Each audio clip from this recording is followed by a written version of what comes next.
In this video, I'm going to go over a lot of 11.1, our first section. We went over in class today, but there were some audio issues with Zoom and whatnot, so I'm going to re-record it. I'm not re-recording the syllabus. I did so, then forgot to turn my mic on.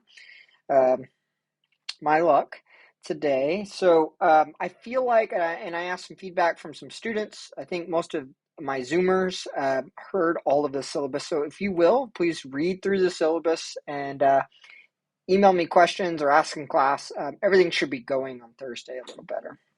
All right. So in this section, 11.1, we're talking about vectors and vector operations.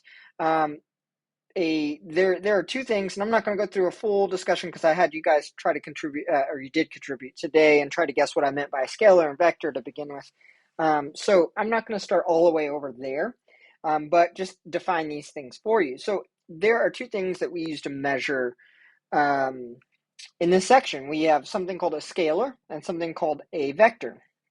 A scalar is just a straight number, a single number. Usually it's quantities like area, volume, temperature, mass, and time. It's things that I can say, hey, it's 38 degrees outside. And you know exactly what I'm talking about. I didn't have to give anything else but 38 degrees, right? And depending where you live, you would know Fahrenheit or Celsius and what for, and anything that goes with that.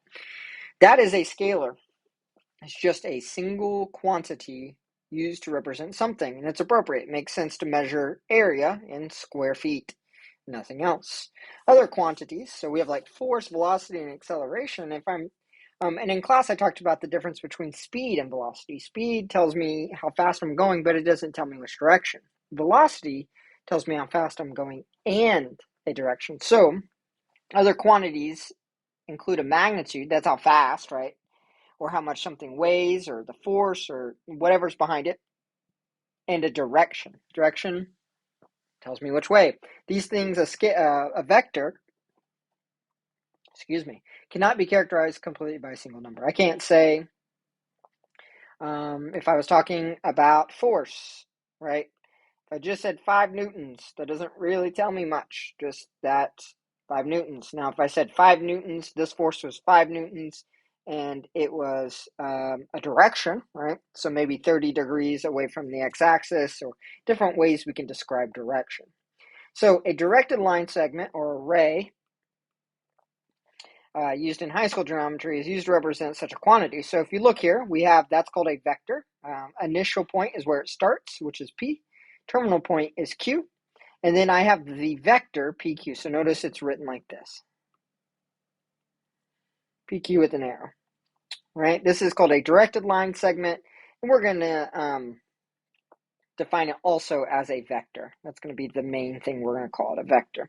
The directed line segment has an initial point P and a terminal point Q. And its length or magnitude is denoted by this. So I can find how, that is how I denote, right, or how I write the distance of PQ. How far is it? Directed line segments have the same length and direction are equivalent. So if I have multiple vectors, like if you look all here in 11.2, I have a bunch of vectors that are different sizes, different areas, different spots. They are the exact same size. You can kind of tell that. They even told us.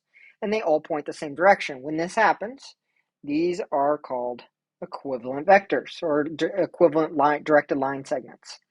The set of all directed line segments that are equivalent to a given directed line segment is called the vector, is a vector in the plane, is denoted by this. Okay, so anytime I type something out, or if you look in the book, this is called vector V.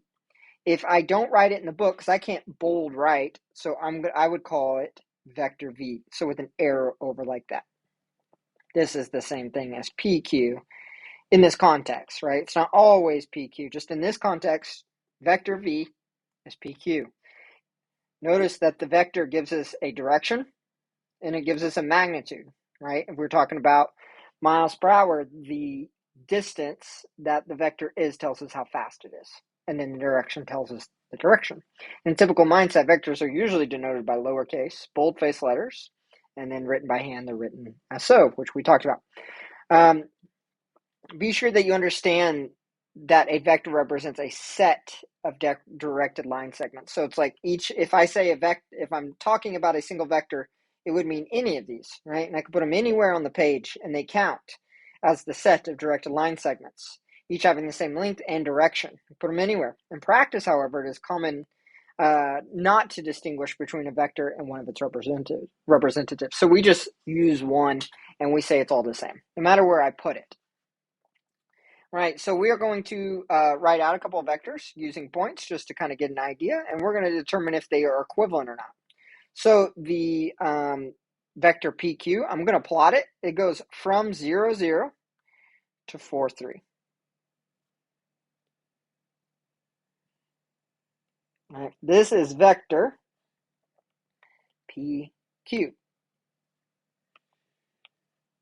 All right, the other vector, I got 2, 1, and it goes to 6, 4.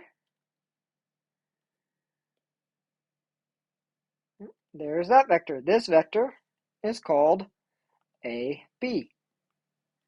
And they want us to show that they are equivalent. So to show that they are equivalent, they need to be in the same direction and have the same magnitude, same length, right? We could just look at it. That's not proof, though. We didn't verify. We didn't show that they are equivalent. I just wrote two vectors, and if I squint my eyes hard enough, they look the same. Now, the problem is, even if I move this thing, right, move it around, even me just sketching it, right, it's not perfect. It's about the same, but it's not perfect the same because all my numbers are off on the bottom, my axes. So if you did it on a graph paper, it'd be more exact. But let's say I don't want to do that. I just want to see, is vector PQ the same as vector AB? All right, so let me label all these. This is AB, and then this one was PQ. And I want to know the distance of PQ. All right, these are points, right? I got the points. So the distance formula, right? So distance between 2 points, let me scoot this over, is the square root, right? This is just from geometry. X2 minus x1. We subtract our x's of the 2 points. And I subtract my y's of the 2 points. I square both of those, and I take the sum, and then I take the square root. So the distance between P and Q, right, it's 4 minus 0 squared plus 3 minus 0 squared. Right, I work all that out. I get 16 plus 9, which is 25. So the distance there is 5. All right, I'm going to erase all that for space, and I'm just going to put equals 5. All right, now I'm going to do the distance from A to B. Got my square root, and then I do 6 minus 2 squared plus 4 minus 1 squared. If you notice, that ends up with 25 underneath, which means 5. So I know that the lengths of each vector, the magnitude of each vector are the same. Right? That doesn't show equivalency. That just shows that they are the same length. They could be in the same directions. It looks like they're in the same direction. In geometry, we call that parallel. We're going to use that quite a bit. They look parallel, but remember, just because it looks like it doesn't mean it guarantees it. Now, I want their direction to be the same.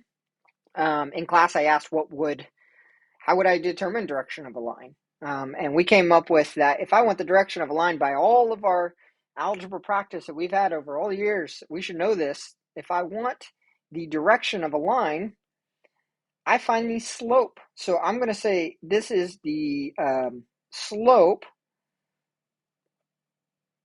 of V. Now remember, slope, let me move this down just a bit, is rise over run. And we do it in the direction that from initial point to terminal point. So